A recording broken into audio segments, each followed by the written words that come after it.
Greetings, everybody. Let's talk about the brain. So we have a great model about how the brain works, and it's only a model. Like a map, it's not the territory. When you read a menu, it's not the food you're eating.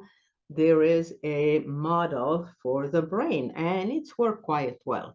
So we have a left brain, that's a logical brain. It does addition, it does counting, it does reading, it works with language. And then we have the right brain that is more for creativity and the emotion.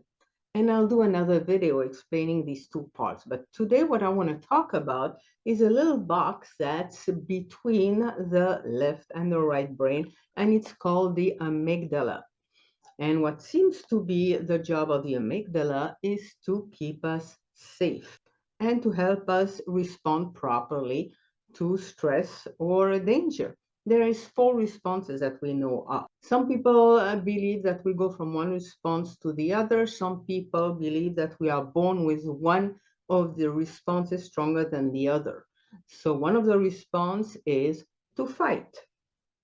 The other response would be to flee. Third response would be to freeze or play dead. And the fourth response is to be like a fawn that blends in.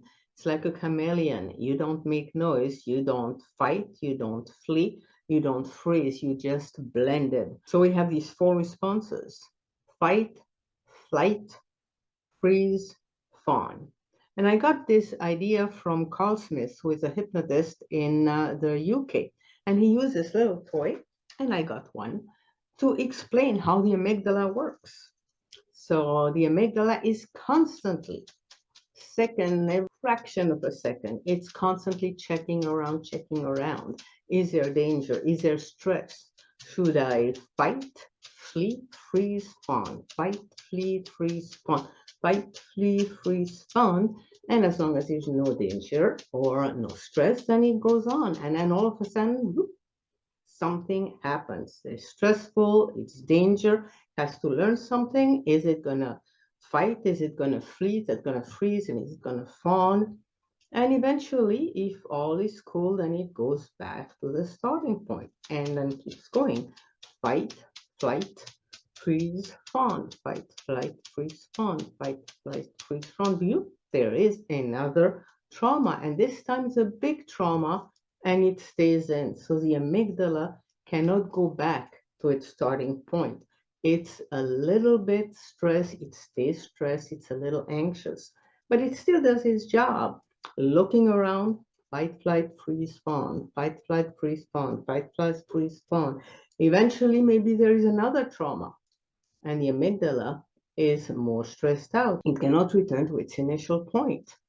So years ago, what we used to do, and when I started some 40 years ago, we did psychoanalysis. So we talked about the problem. There's a lot of talk therapy, and it can work out with some people to kind of get it a little less stressed, a little less anxious, but the trauma is still in there. And now with new therapies, we can remove the trauma and allow the amygdala to go back to its initial point. Some of these therapy, like energy therapy, you may have heard about the tapping technique. If you have not, you got to learn about the tapping technique. Every one of my clients learns them because that's kind of the easiest painless way to get rid of a trauma.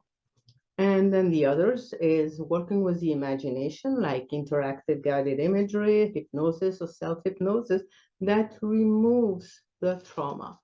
So now the amygdala can work at its initial point: fight, flight, freeze, fawn, fight, flight, freeze, fawn, fight, flight, freeze, fawn, until you have another trauma. And then you use the techniques again to remove the trauma so it doesn't impact the rest of your life. If you have any question, you can contact me at thechampionmind.com/calendar. Set up a session. It's free, it's confidential. If you have questions, if you have comments, let me know, and I'll talk to you soon.